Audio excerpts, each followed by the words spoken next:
Voilà, et on passe au sport. On s'intéresse ce soir à la course automobile avec Lise Lauretian et notre invité, Christian Ebong, pilote automobile. Alors la discipline reine, on le sait, hein, c'est la Formule 1. Pour y parvenir, il faut du talent, mais il faut surtout, Lise Laure, des partenaires financiers. Oui, Linda, depuis la création des championnats du monde de Formule 1 en 1950, l'argent dans ce sport a pris une part importante. Alors avant, on pouvait faire de la Formule 1 en étant issu d'un milieu modeste, comme ce fut d'ailleurs le cas du Français Jean Alesi, dont le père était garagiste. Aujourd'hui, c'est de plus en plus difficile pour atteindre le haut niveau. En témoigne d'ailleurs l'histoire de certains pilotes aujourd'hui. Il faut être issu d'un milieu appartenant de près ou de loin au sport automobile. Alors Christian, vous, ce n'est pas votre cas. Vous êtes arrivé en France en 1997 et depuis, vous êtes, je dirais, dans l'antichambre de la Formule 1 et vous n'avez toujours pas trouvé de partenaire pour vous accompagner, pour faire ce saut dans la Formule 1. Alors oui, bonsoir Gisors.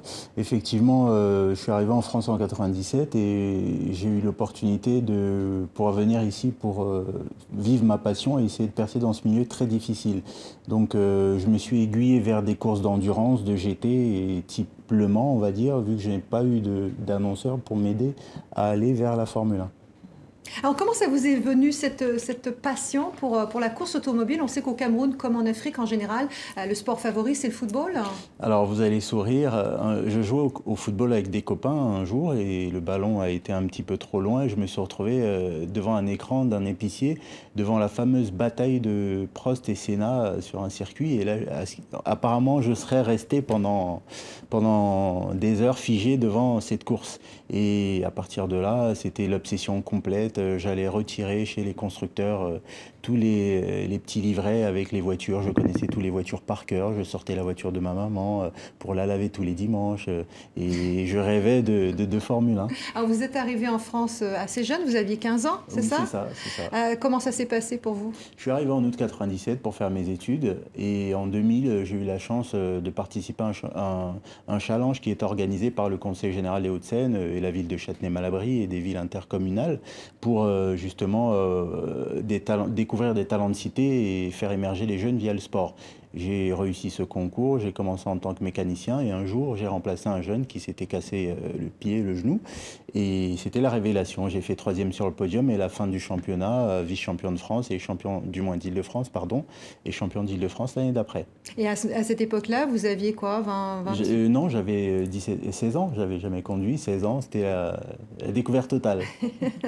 Alors Christian, aujourd'hui vous avez 31 ans, cela fait 2 ans hein, que vous n'avez pas couru. Alors est-ce que vous vous entraînez encore et si vous vous entraînez, c'est pour quel objectif? Alors j'étais sous contrat avec une écurie nigérienne dernièrement. Nigériane, pardon. Et j'ai un simulateur à la maison, je fais quelques piges sur certains circuits pour des entraînements, des essais privés, le simulateur, les 4 heures de sport tous les jours, la photo qu'on voit aussi là sur le championnat d'Allemagne en ouverture du DTM, mais toujours en attente de trouver vraiment les partenaires pour représenter le continent africain en tant que premier pilote noir. Alors DTM, c'est quoi? Le DTM, c'est équivalent à la Formule 1, mais c'est des voitures de tourisme Audi, Peugeot, et du moins Audi, pardon, BMW et Mercedes, mais avec des technologies typées monoplace, on va dire, typées Formule 1. Comment vous expliquez, Christian, que vous n'avez pas réussi à trouver un partenaire financier? Ça a vraiment l'air d'être le nerf de la guerre. Les autorités, si je peux me permettre, du Cameroun sont au courant de ma venue. Je chante l'hymne du Cameroun sur des pays. Je pense que sur des courses, vous avez vu mon casque qui représente d'ailleurs le Cameroun ici, qu'on peut voir.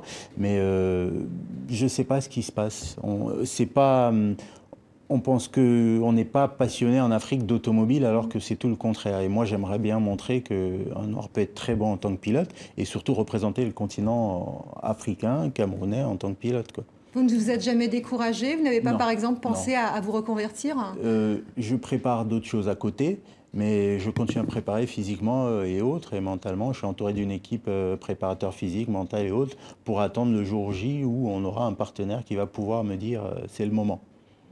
Alors aujourd'hui, il y a des circuits. Il y a des circuits en Afrique du Sud, au Maroc, au Sénégal, qui sont aux normes de la Fédération internationale automobile.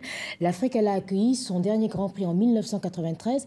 Est-ce que vous pensez, Christian, que dans un avenir proche, elle pourra encore accueillir des courses de Formule 1? J'espère bien être reçu par le président du Cameroun, justement, pour en parler et développer un projet que j'ai à cœur depuis un moment, de monter un pôle technique, sportif, karting et circuit, et créer un circuit automobile au Cameroun, justement pour accueillir déjà des disciplines et après développer le sport automobile au Cameroun. Vous avez adressé une demande dans ce sens à la présidence du Cameroun? J'ai déjà adressé des demandes, j'envoie mes brefs tous les ans, hein, mes actualités et tout, pour tenir au courant. J'ai été reçu par l'ambassade, mais j'attends la suite pour justement que le téléphone sonne pour être reçu. On vous souhaite bonne route, si je puis dire. Merci. Christian Ebong, merci. Merci à vous. Merci, Alice Laure. Merci, Linda.